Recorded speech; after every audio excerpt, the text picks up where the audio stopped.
There's no better way to get better at football than playing football. So if you want to... Taylor's going to finish it!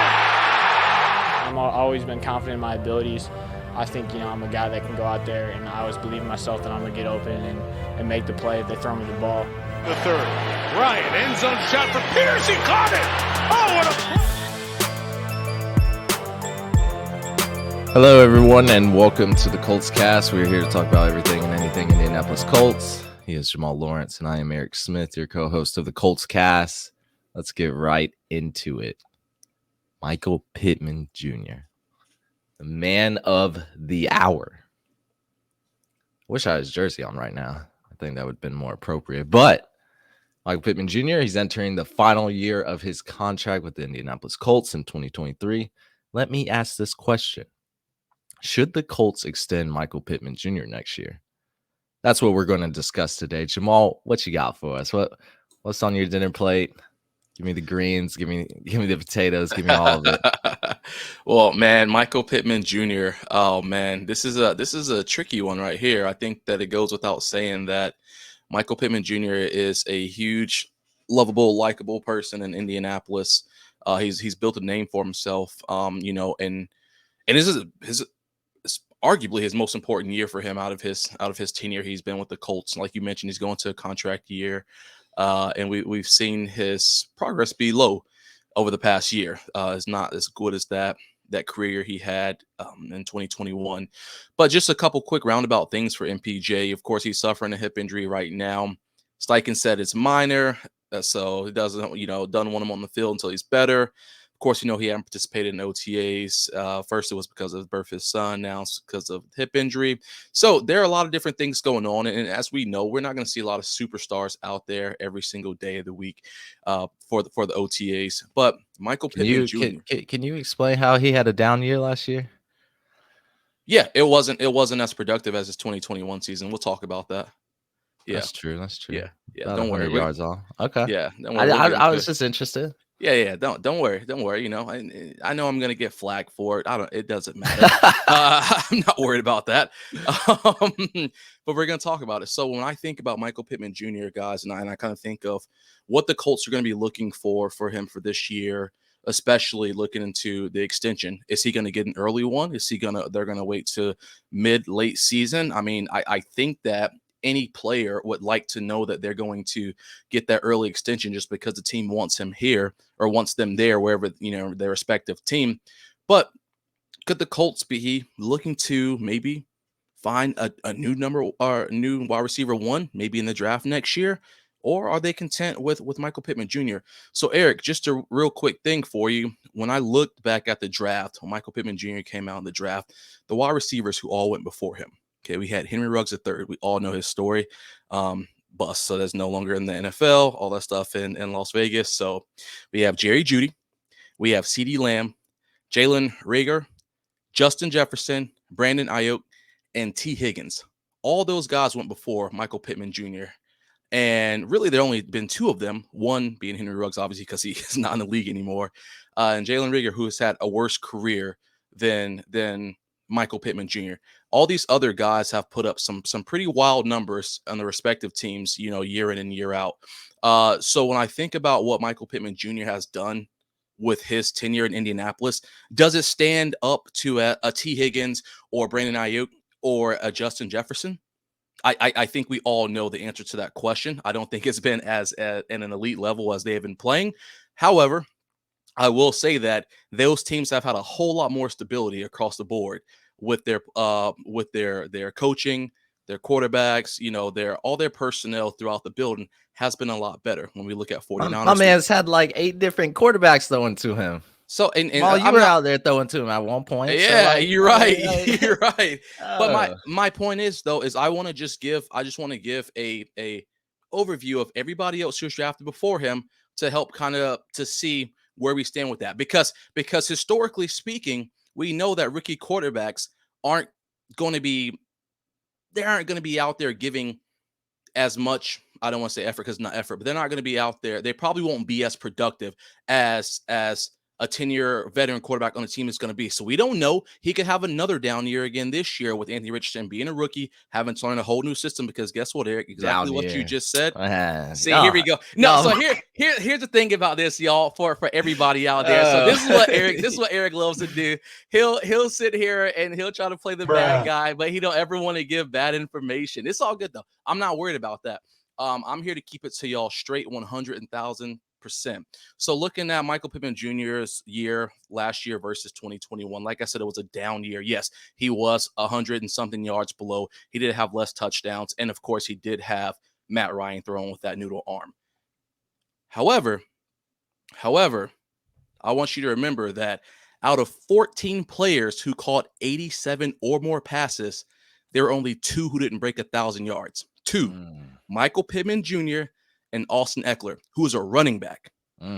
So, with that being said, 87 passes or more, that you have to break that 1,000-yard mark. Michael Pittman had 99 receptions last year, and he had 925 yards. That's a problem. That's a problem. And like I said, I'm not going to sit here and say that that's all his fault because we know Matt Ryan's noodle arm was there. We know the offensive line wasn't blocking all as well. But I also know that as a wide receiver, one, you have to be able to get the ball and get yards at the catch because that stuff matters. Yards at the catch matters when you're that number one receiver, or if you're any receiver in the league, because we're not throwing 60-yard bombs every single play. You get a 6-7-yard pass, you got to try to get that effort to make it now a 10-yard, now a 12-yard completion. When we see these Justin Jeffersons catch the ball, they get the ball and they go a little further. T. Higgins, again, just players who were drafted before him. So as much as I want to sit here and blame everything on poor quarterback play, poor O-lineman play, you also have to remember his yards after catch last season was a career low 3.5 average yards after catch. I mean, let's talk about the offensive system he was in first. Let's talk about the chicken. A man would get the ball at the line of scrimmage with 3 defenders on him. I mean, the play calling was noodled too. It wasn't just the quarterback play. It was the offensive line play. It was everything. The system I just felt like was broken. It was so predictable. We knew the Colts were going to run. First down, boom. Second down, all right, we might throw it now.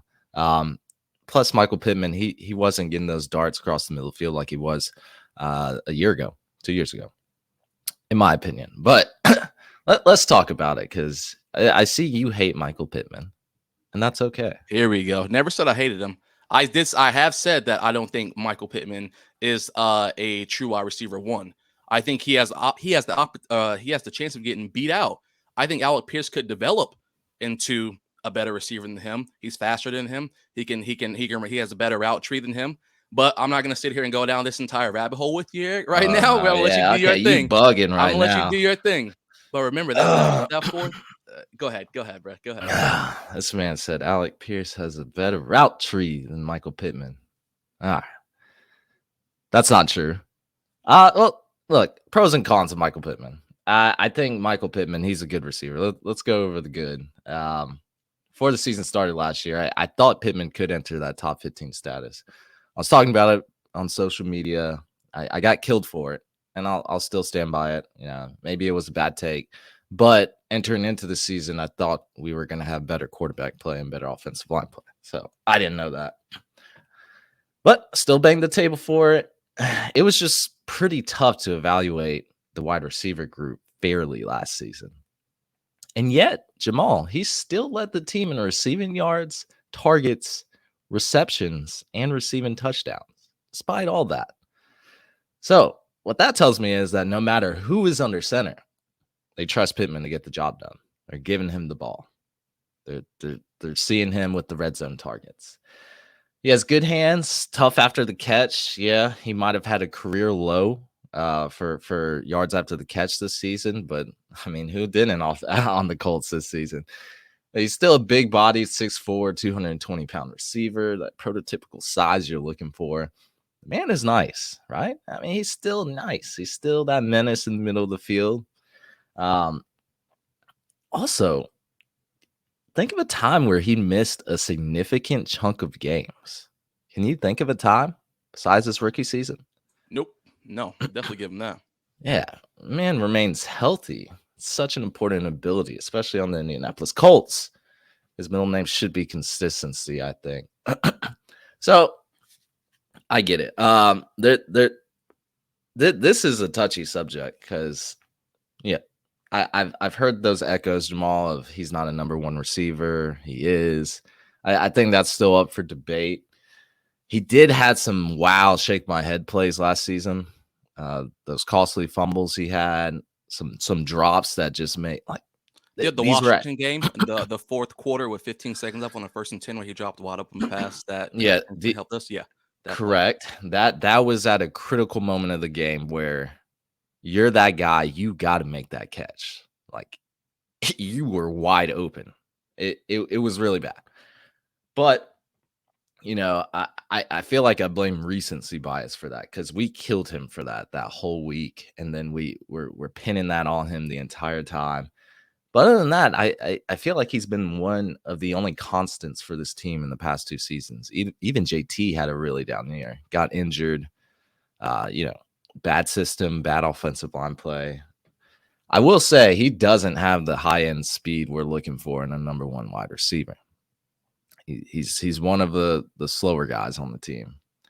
He's not used as a downfield threat at all. Like short intermediate routes, he's always used, but you don't really ever see him go down, take a go route, and just go all the way down and try to burn somebody.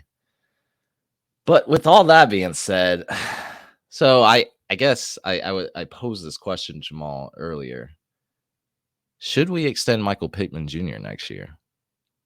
What are your thoughts on that? So that's again, like you said, that's a very touchy question. And I just wanted to throw out one statistic for you too, as well, because I know you mentioned about Michael Pittman having the most receptions on the team, most yards, and all that. He also played the most snaps out of anybody out of the wide receiver group. He played 1,020 snaps. Next up was Paris Campbell with 937, which we do know Paris had like I think 600 something yards. But next to that, Alec Pierce only had 695 snaps. So he was over 300 snaps short of that. So I just want to, yeah, he's a rookie. Yeah, I'm just saying that I would expect if someone's on the field for all the snaps on the season, I would expect as our wide receiver one, he would be leading the pack with all of that. So I just want to throw that out. But going back to your question though, dog, that's a hard one because I think that there are a lot of what ifs. I think the Colts have done a great job overall this off season of trying to put some pieces to the puzzle in the wide receiver room, because I said all last season, and I even said before the draft, that I felt like the wide receiver room was lacking that threat, that there was no competition. It was a very stagnant place where like I didn't think that we had anyone to come in the room and really test anybody. We knew Paris Campbell was a super injury prone person. Michael Pittman Jr. has been the leader of their Alec Pierce being a rookie. He can only do so much.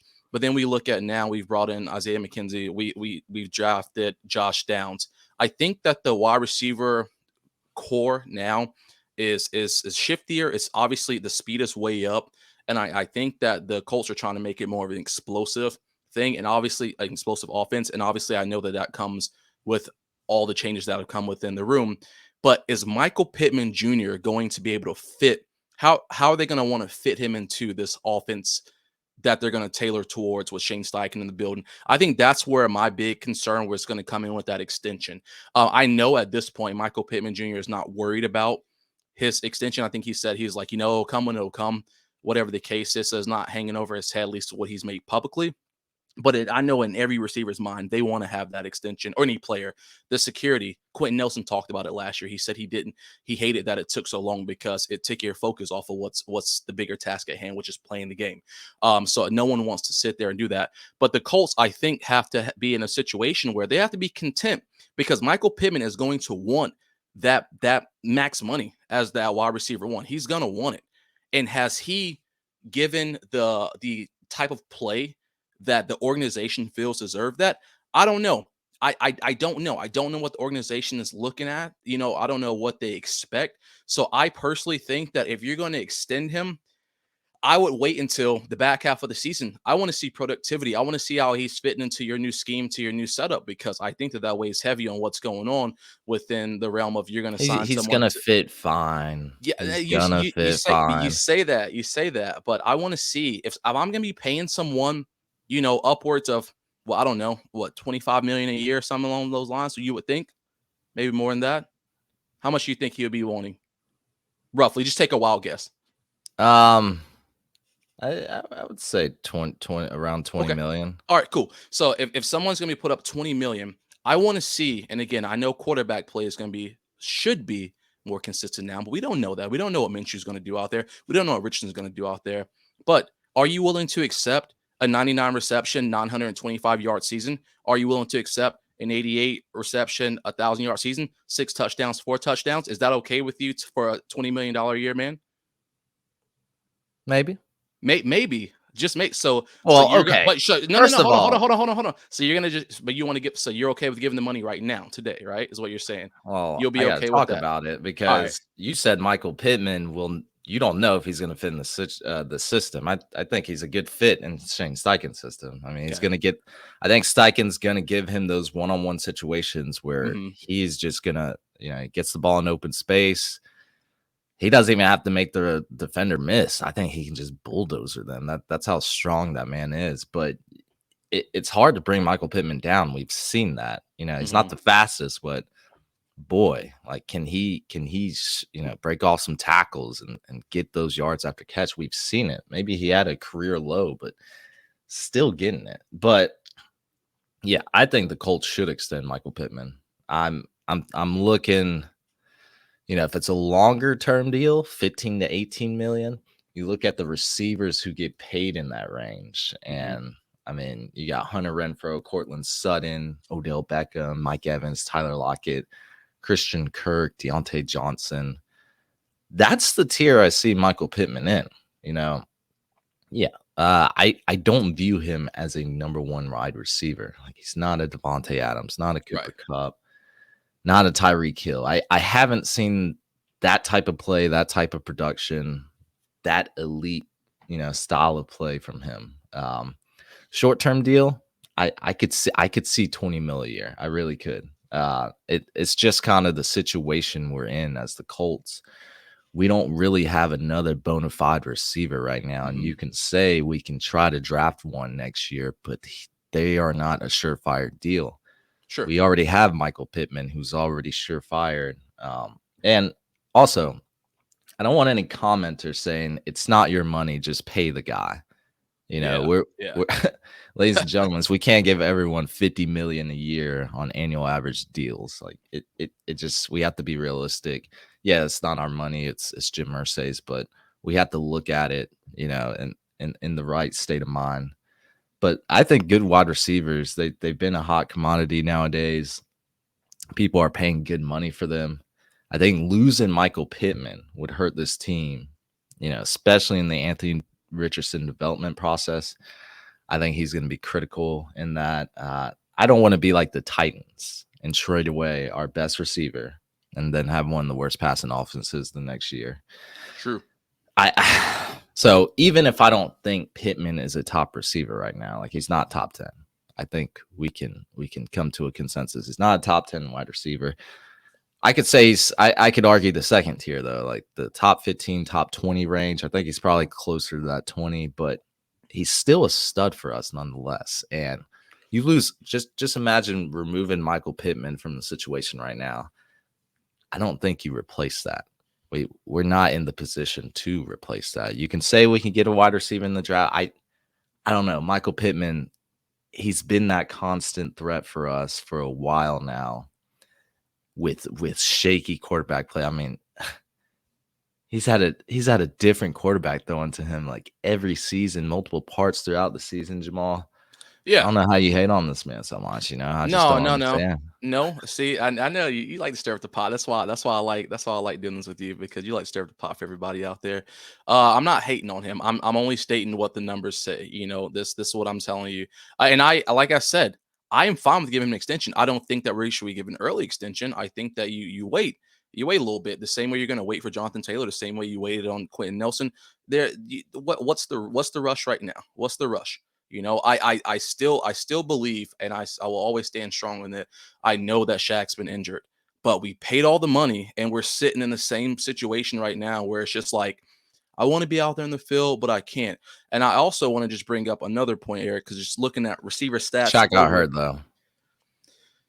So I want to bring up another point about receiver stats.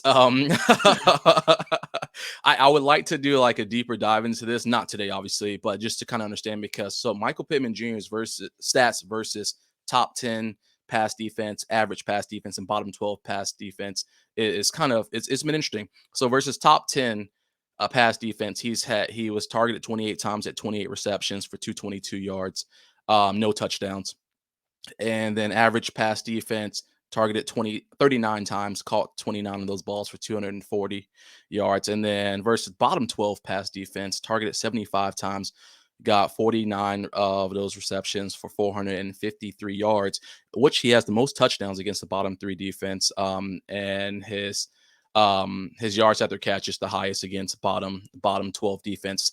So I would like to just kind of go into that. Like, I wish I could I may need to look up last year's defense to see exactly who all the top pass defense was, because I want to know, why was there such a discrepancy? Not so much with him, but why weren't the targets coming to him as much versus these top pass defenses? Because they're better defenses.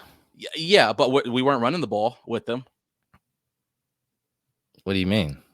I'm saying he only had 21 targets or 28 targets against the. I would expect. I would expect those stats. What you read, like he has better stats against. A worse defense. Yeah. No, so, I'm not saying that the numbers are off. I'm just curious about why he wasn't getting targeted more against those. When you lock down, you can't get open, boy.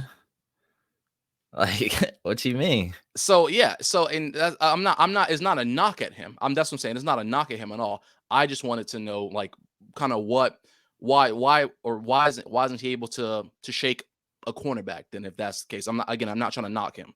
I'm just curious to know. Kill him. I'm not trying to knock him. You're trying to kill him. No, because when you look at positives, all right, fine. You can look at his positive. I know you mentioned a few earlier.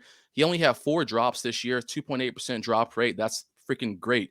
Catch rate 70.2%, which is the highest he's had in his career. So he was catching what was coming his direction. He's upticked on both of those. He's upticked on that. Again, like I said earlier, I think that a lot of the poor play from him came from or I should say not poor play from him, but his stat lines came from poor quarterback play and poor lineman play. However, I also think that I just want to know. I just need to know that when he comes into this thing with a whole new system, a whole new receiver, not whole new receiving room, but a couple new people in the receiving room, new head coach, new quarterback.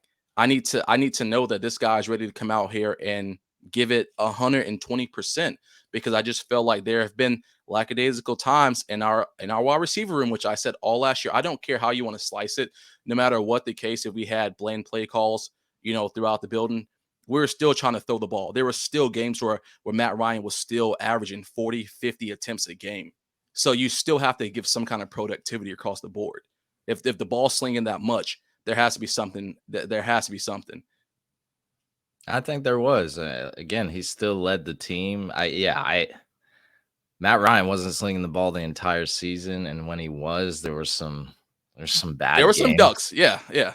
A lot of ducks. But yeah, he did have to throw the rock a lot because we were always playing from behind. But Michael Pittman, I don't know. He's just that consistent threat for us. Sure, he's not a number 1 wide receiver yet. But he is for us. Yeah. Like, he's not a number 1 on a lot of other teams, but he is a number 1 for us. And I don't know if the receivers right now can step up and replace his production if we were to remove him right now. Mm-hmm. So, I think you keep him there. I think he's going to be helpful for Anthony Richardson in the system. But it sounds like you don't want to extend him, which is fine. You can take it however you want. I already said you can extend him. I just said I don't want an early extension. I think you just let the chips fall as they may, and and then you make your decision, because you got to decide, like you mentioned earlier, if you want to have a true lengthy extension or you want to do a short-term contract. I think that weighs heavy. So you got to see where everybody's headspace is throughout the season. You can't. I just don't think you should make an impulse decision this early on. Would you have to see? So if he had a 1,100 yard season, with about 70 catches, how would you feel about that? I would feel good. I mean, I would feel great about that. I think that as someone who's on the field for 99% of the plays, because like you said, he's never really out for injury or anything like that, then yeah, I would feel great about that. I think that he had, and I think that with our new weapons, it'll help him out with that. I think when you have Isaiah out there or Josh Downs out there, these other fastbacks, nothing against Paris Campbell, but he wasn't proven, and neither of these other guys, they're not proven either, but I think that they could have the potential to be a bigger threat than what Paris Campbell was. So when you have these other fast guys out there, that's going to take maybe a little bit of pressure off him. You have Alec Pierce, who's now he's going to develop a little bit more. He's not going to be on that rookie wall like he was last year. That's going to take a little bit of pressure off MPJ as well, because like you said, when we played behind as much as we did last year, well, we knew 99% of the time we're going to throw the ball, it's got to go to Michael Pittman in his general direction. So now I feel like we have a chance where we have these other guys and we have some growth and development, and we potentially have a healthy JD coming back, where we can now take some of the pressure off of MPJ, which could allow for a bigger season for him or a better season for him. Well, I'm on board with extending him. I think he's very beneficial to this team right now. I got his jersey. He's a stud. And that's how much I would give him, 15 to 20 million range. Of course, I don't have that money to give him, but if I was in that situation, I think he deserves that much. So, All right, that's going to be it for us, everyone. Thank you for listening to the Colts Cast. We are live on Apple Podcasts, Spotify, YouTube, or any platform you use to listen to podcasts. We'll be back next time to give you some more Indianapolis Colts content. Take care.